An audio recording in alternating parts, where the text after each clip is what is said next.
¿Qué tal, familia? Hoy, en el video de hoy, la historia real de los colchones fúnebres.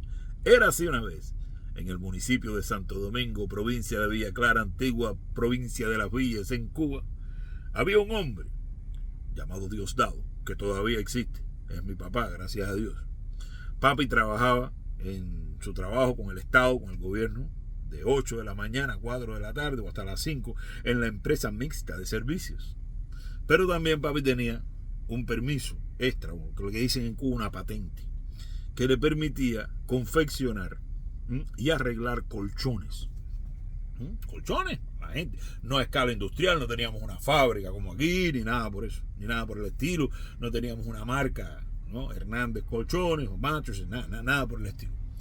Pero él, a medida que le llegaban los materiales, es decir, porque ustedes saben, era en el socialismo, el comunismo, no es llegar y agarrar, es cuando te llegue el muelle, cuando tengas el tirafondo, cuando tengas el alambrón, cuando te llegue el relleno o guata, como le decimos nosotros allá, ¿no?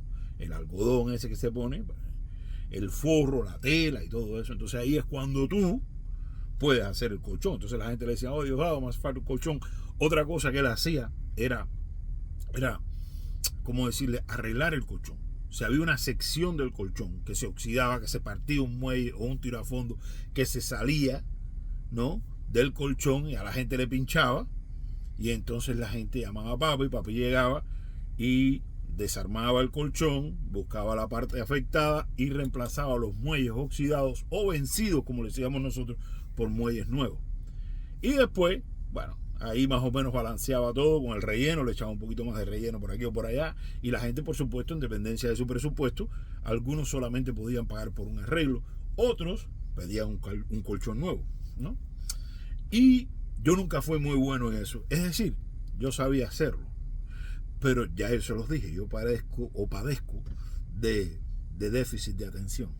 A mí me cuesta mucho trabajo, todo lo que es muy meticuloso y repetitivo por mucho tiempo, a mí me desespera.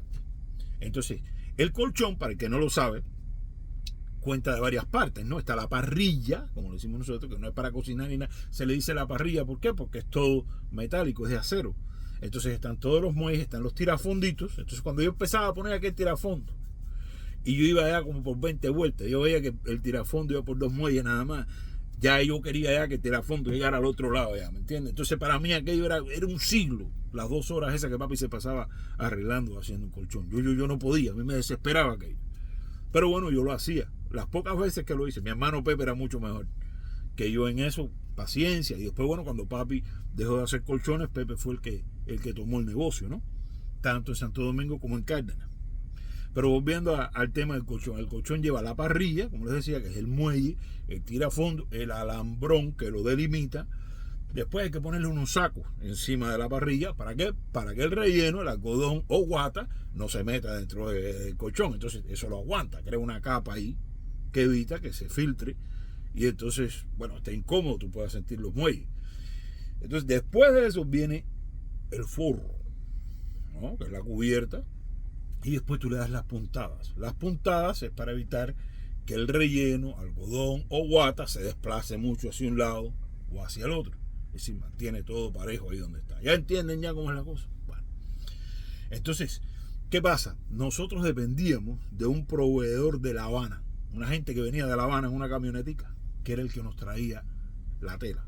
Entonces, a veces la gente nos traía la tela para el forro. Decía, mira, yo aquí tengo la tela para el forro. Y mi mamá, con mucha habilidad, hacía los forros en dependencia del tamaño del colchón. Estaban los personales, los dobles, los 3/4, como le decimos, y el camero, que sería aquí el queen, acá en Canadá y en los Estados Unidos. Pero en muchos casos nosotros dependíamos, ya cuando la gente nos ordenaba un colchón y no tenía nada para darnos, de la tela que nos traían. Y a veces traían tela de cuadro, de raya, a veces de flores, de un color, de una textura, de otra, de algodón, de poliéster. Y lo que había era lo que había, ¿no? Entonces una vez, señores, llega el tipo de La Habana, y cuando llega con la camioneta dice, caballero, esta vez lo único que pudimos resolver fue un cargamento de tela que se utiliza para forrar las cajas de muertos. Mejor dicho, los ataúdes o ataúd. A mí no me gusta ataúd, porque ataúd me suena a un pájaro grande de la sabana africana. Mira, ahí pasó el ataúd. Cuidado con el ataúd. Caja de muerto, le decimos nosotros en Cuba. Caja de muerto, pero bueno, en Cuba no es caja de muerto. Entonces, los colchones, cuando mami hacía el forro, era el mismo color y la misma tela de las cajas de muertos o los ataúdes que la gente veía en la funeraria. Y era así mismo. Entonces, llegaba la gente, ¿por qué? ¿Tienes tela ahí? ¿Tienes forro? Papi le decía, sí, tengo todo. Bueno, me hace falta un colchón, ¿cuándo lo puedo ir a buscar? Papi le decía, ven la semana que viene. Y venía la gente contenta a buscar. Oye, ¿ya tienes el colchón? Sí, ya. Entonces lo poníamos ahí siempre en una esquina de la casa, poníamos los colchones. Y yo me acuerdo que la gente llegaba y, bueno, ya, ¿dónde está el colchón? Y cuando se lo enseñamos, la gente ya ve así. Ese es el colchón. Y tú podías sentir detrás el dum, dum, daram, dum, dum, dum. Y la gente se miraba así, se miraban el marido y la mujer y decía, oye, se ve cómodo y todo, pero el colorcito está un poco fatídico. Me hubieras dicho, hubiera esperado otro color. Y papá dice, bueno, es que ya ese es el que tengo ya. Y además, eso lo cubre con la sobrecama ya, que sabe nada de eso. Y dice, no, pero es que sí, esa textura, ese color, man, ya. Y ahí, bueno, ahí donde llegaba yo me di cuenta que yo tenía talento de vendedor. Y yo le decía, ven acá, primero que todo, ¿por qué tú crees que las cajas de muertos traen ese color? ¿Por qué tú crees? ¿A dónde van la gente después que se muere? A un sueño profundo, del que nada los despierta. A un sueño eterno, en paz y tranquilidad. Entonces, ese color que tú ves ahí, ese gris azuloso o azul engrisado o engrisado, se lo puede decir. Ese color que tú ves ahí es el color del sueño profundo. Es el color del sueño eterno, el sueño que nada molesta, que nada puede interrumpir. ¿Y para qué tú te tiras en la cama?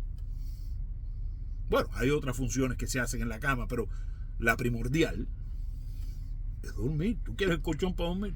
Entonces ya, eso es un colchón eternidad.